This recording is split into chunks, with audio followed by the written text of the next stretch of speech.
Hello, ladies and gentlemen. This is 2012, and we're going to talk about 12-21-12, hopefully until 12-21-12, but not without breaks. That is, hopefully, we'll be on weekly until December 21st, 2012. Enjoy.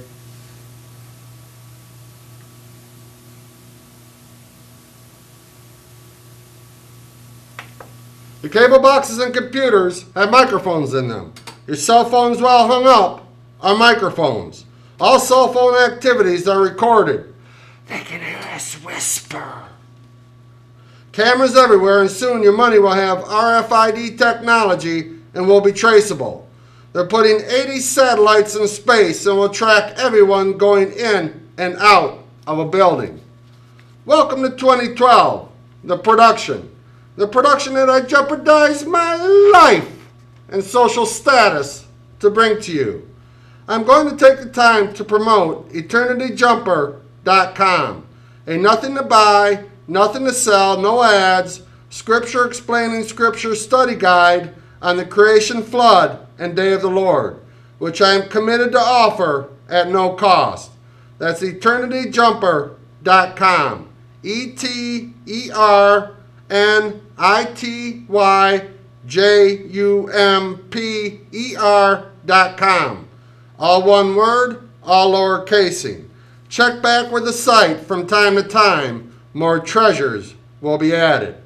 And ladies and gentlemen, this is a show on the times leading up to the end of the Mayan calendar and the different prophecies given by peoples and cultures and persons and such as we've gone through North American man prophecies, and today we're gonna look at off of Edgar Cayce.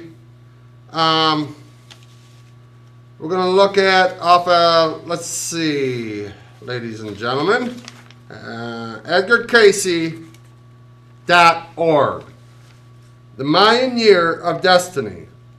At present, the year 2012 is only of interest to those of us who believe in the wisdom of ancient cultures. But soon, very soon, everyone is going to be looking for more information about this Mayan prophesied year of destiny, which many believe to be the end of the Mayan calendar, and thus the end of time as we have known it. Let's look at this calendar and the specific date more closely. The long count calendar. Actually, it all began with the discovery that has been known for decades about the culture that invented what is known as the long count calendar. On the Pacific coastal plain of Chiapas, Mexico, a few miles from the Guatemala border, the astrological observatory of the Izapa civilization was located. Some believe that the Izapa were the transitional culture between the older Olmec civilization and the emerging Maya. Others believe the Izapa were the Olmecs. For almost 1,000 years, the Izapa recorded the long count calendar on monuments and ceramic vessels. Most of the dates refer to local mundane events, like the crowning of a specific king. However, some of the long count monuments refer to mythological events that occurred at the beginning of the current world age that we are living in, and which is soon coming to an end.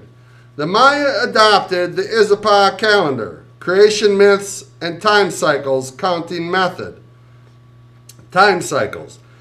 And again, ladies and gentlemen, this is off of EdgarCayce.org. Time cycles. Scholars have figured out how long the long count calendar correlates with our own Gregorian calendar, using a lot of arithmetic. So we know that the legendary time of the beginning of our present world age, when all the values were set to zero, occurred on August 11th, 3114 BC.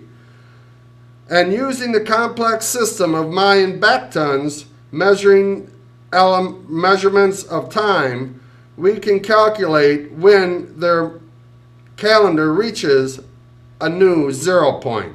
Basically, every 13 backtons, or every 5,125 years.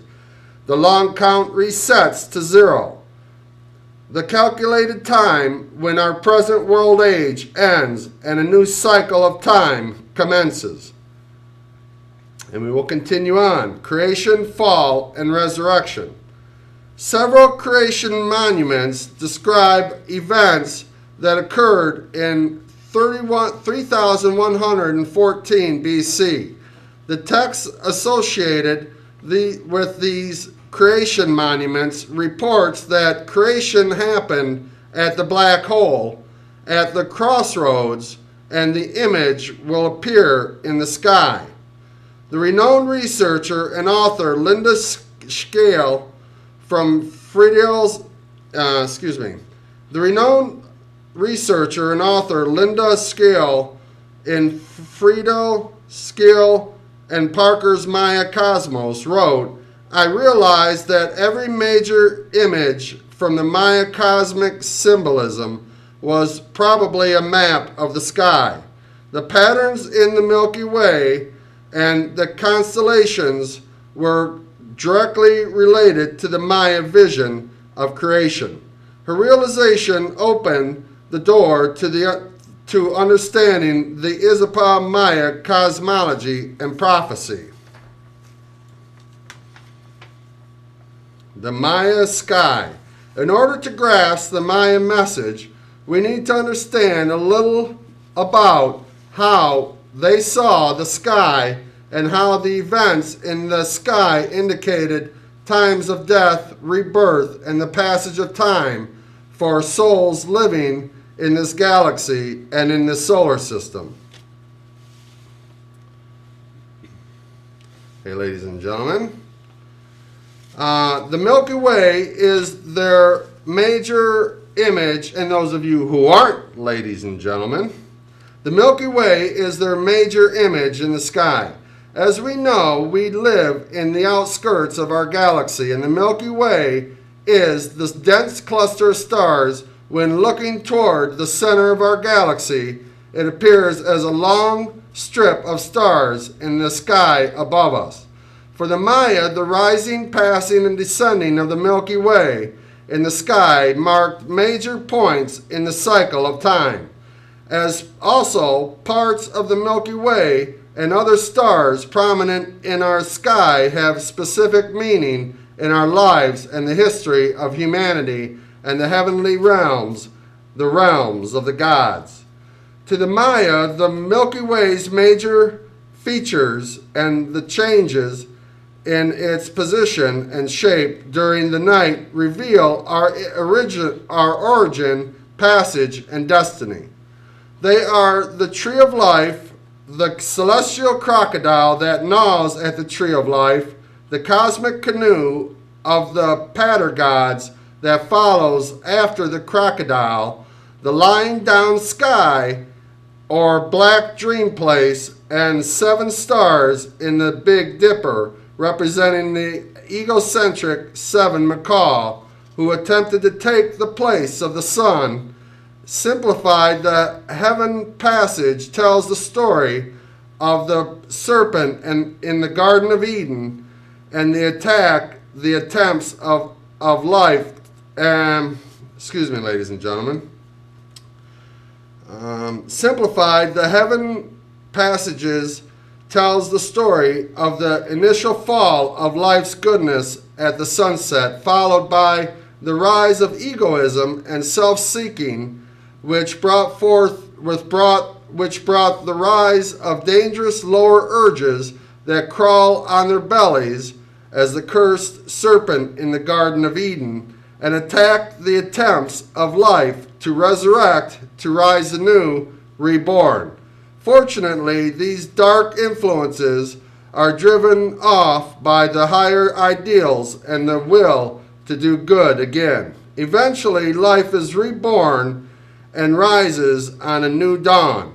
The new dawn begins December 21st, 2012, the winter solstice.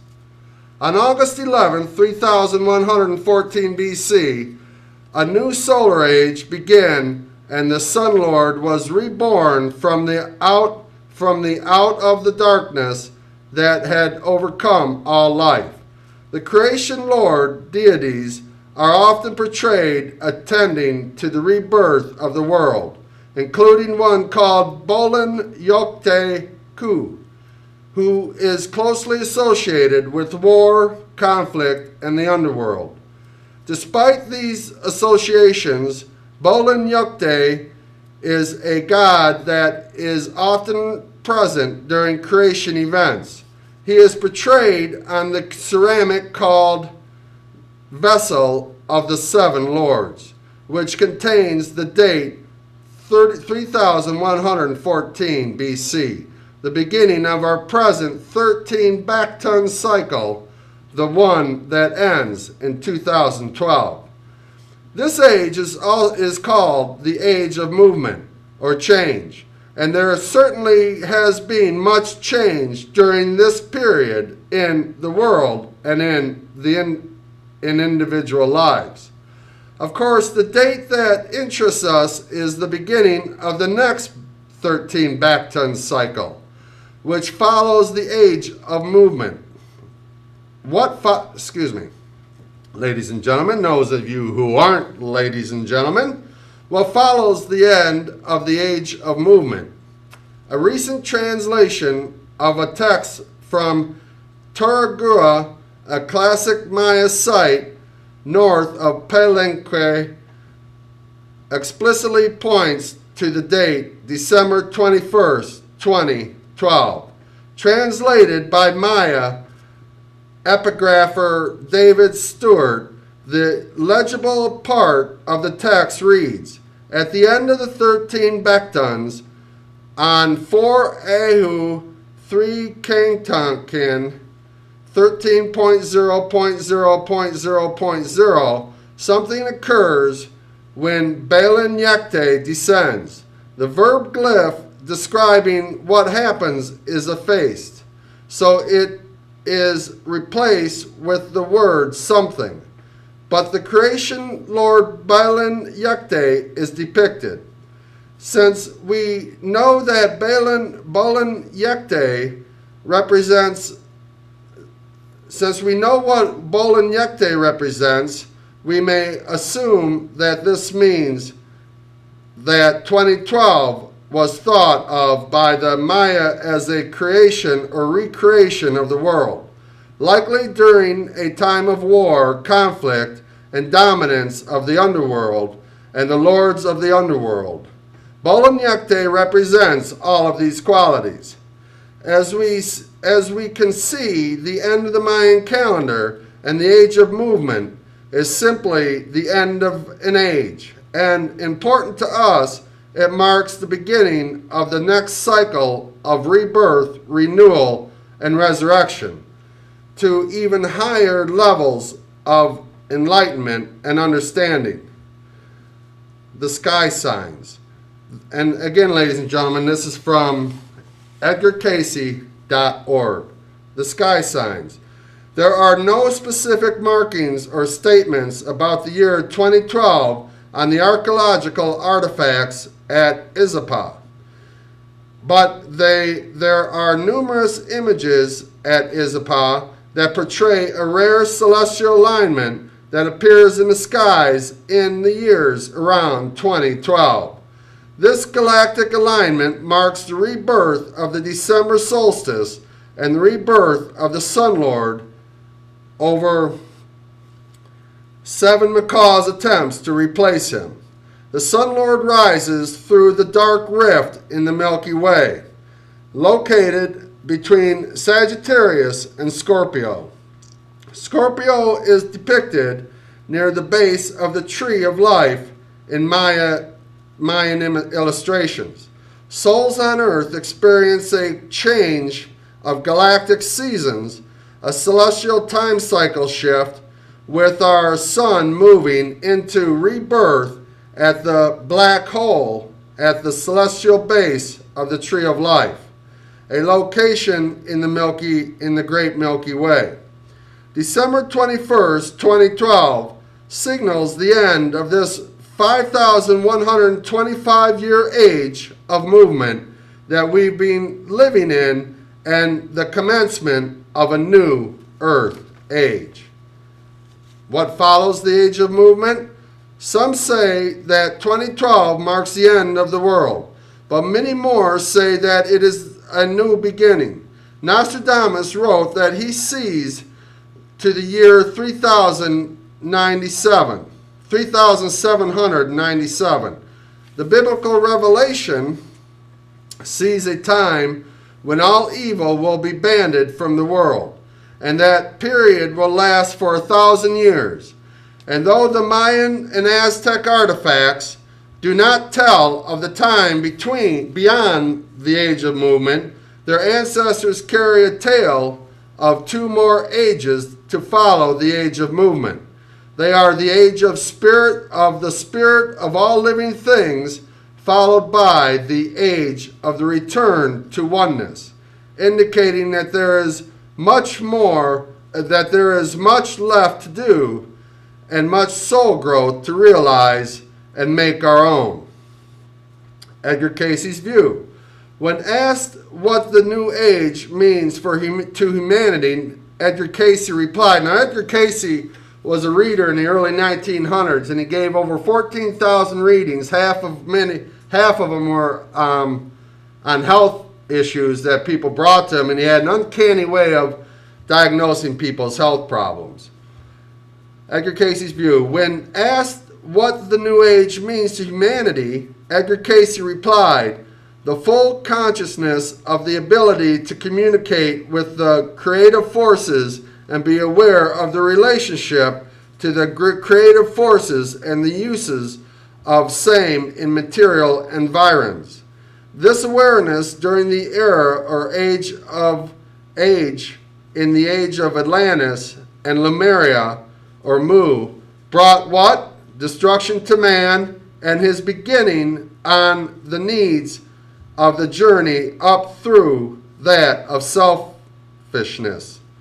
Cayce is informing us that in a previous time cycle, humanity had a level of consciousness and relationship with the creative forces that allowed us to live at higher levels of material, mental, and spiritual activity in the earth and beyond. Unfortunately, we misused this consciousness and the power that came with the close relationship to the forces. This misuse brought on the destruction of our spiritual activity in the earth. This misuse brought on the destruction of our great cultures and a long karmic soul journey through the pain and confusion that resulted from our selfishness and self-centered focus on our will without regard to the will of the Creator and others. Now, as the cycle comes around again, we are nearing a time when the level of consciousness and relationship to the creative forces will allow us once again to regain these powers. How will we use them? Before we despair that humankind is going to misuse these again, let's remember that many, many souls, even the Logos, the Word, have come into materiality and continue to come to help prepare the way for rebirth and resurrection. We overestimate the power of the world and its leaders. The unseen heavenly forces have greater power and will overcome the world's darkness and selfishness, breaking through with a light that will transform this realm for 1,000 years, when all evil and temptation will be bound and a golden age will reign. The biblical book of Revelation conveys this prophecy. I saw an angel coming down out of heaven, having the key of the abyss and a great chain in his hand. He seized the dragon, that old serpent, which is the devil and Satan, who deceives the whole world, the whole inhabited earth, and bound him for 1,000 years. Revelation 22. Of course, souls in the world must help lift humanity to higher levels of understanding, love, and spirituality. Is 2012 the beginning of the fulfillment of these wonderful prophecies of the Izapa, Maya, Aztecs, Edgar Cayce, and the Revelation? Or is it just another step on the long journey towards such fulfillment? The answer depends on us. How many of us catch the vision and raise our vibrations in consciousness to contribute to a truly new age of enlightenment will determine what occurs in January 2013. And ladies and gentlemen, we're going to check our ancient technology. And our ancient technology is working well. And the knobs are switching and the digitals are moving and the knobs are turning and the digitals are moving and the switches are switching and the ancient technology is working well. And we will continue on, ladies and gentlemen, and we will look at the Revelation of Nostradamus 2012 predictions. Michael D. Nostradamus, or Nostradamus as he is properly called, was born in France 1503. He was a kind of pharmacist and a healer, and around 1550 he developed an interest in the occult sciences and started writing almanacs. He became famous for these, and many people used to come to him for horoscopes and asking psychic advice.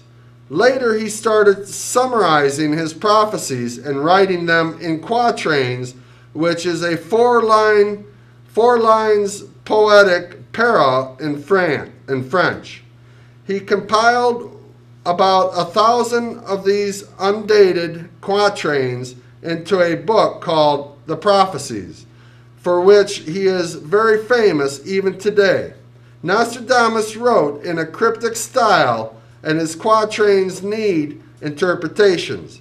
Many have found that most of these predictions have been accurate, and his prophecies are highly regarded by astrologers and in many occult circles. 2012 Nostradamus predictions have gained a lot of popularity. Firstly, because the year is coming closer, and secondly, his predictions seem to match predictions from other sources like the Bible, Mayan, and Gnostic texts, and so on. You must also keep in mind that Nostradamus predictions are never, and again, ladies and gentlemen, let's see.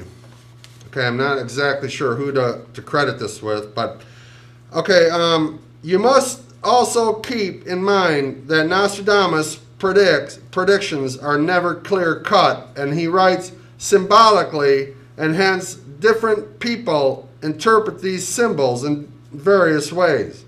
Although this is the case, many of his predictions have been interpreted correctly regarding the Second World War, Hitler, and so on. This makes 2012 Nostradamus predictions even more interesting to read, as most people feel that they can be highly accurate. 2012 Nostradamus predictions paint a bleak picture of a massive destruction and havoc brought about by a comet.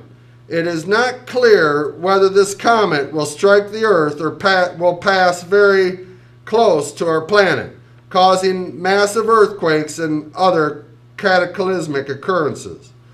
But all interpreters of his quatrains are united on the opinion that it will be a comet which will come somewhere in December 2012. Nostradamus writes in one of his quatrains, "In the sky will be seen a great fire dragging a trail of sparks. This line clearly suggests a comet, and many of the opinion that it will be a very big in size, Certain interpreters put the size to be just a little less than the planet Jupiter. And if such a comet passes close to Earth, the effect of its gravity will cause the oceans to rise and also give rise to earthquakes. Another theory is that even though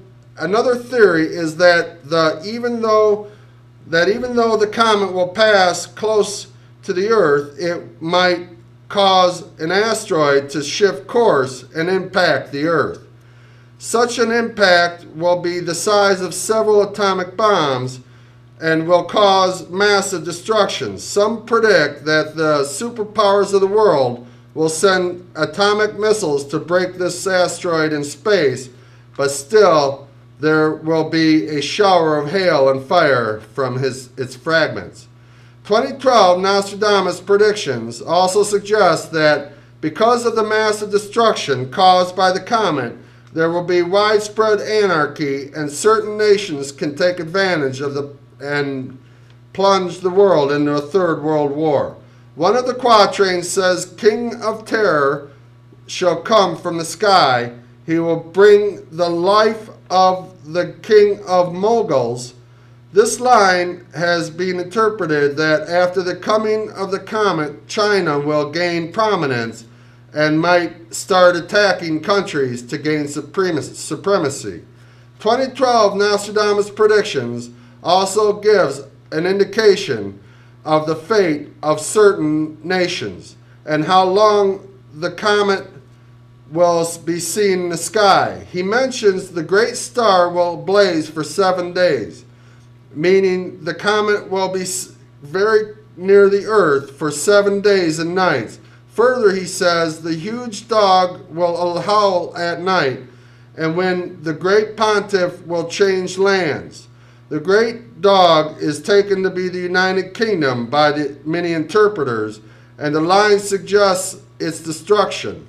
The pontiff is taken to be the Pope, and hence Rome too will be destroyed. And ladies and gentlemen, that is Revelation of Nostradamus 2012 predictions. And we will look at the ancient technology. And the ancient technology is working well. And the knobs are turning, and the switches are switching, and the digitals are moving. And the ancient technology is working well. Now, I'd like to challenge you, ladies and gentlemen, and those of you who aren't ladies and gentlemen, to visit EternityJumper.com, a no-buy, no-sell, no advertising website that explores the creation, flood, and day of the Lord. I recommend taking a look at the page on the flood of Noah. Sometimes you have to get out of the box, ladies and gentlemen, and look at other views on Scripture, because obviously nobody has disappeared in a raptudo and probably never will. EternityJumper.com is a well thought out study guide that provides a serious guide that may open your eyes to the simpleness in Scripture that God has to offer. Now I will read some unknown prophecies to you, ladies and gentlemen, and even those of you who aren't ladies and gentlemen. As the prophecy states, there will be a person who will have a bag on his head and use ancient technology to wake the people up to the world around them, and will use prophecies of other peoples and cultures to explain the times they live in and shake them and plead with all flesh to warn them to prepare for the worst and hope for the best. And now we will end with this question. For those of you who get your power from Satan, what are you going to do without your leader?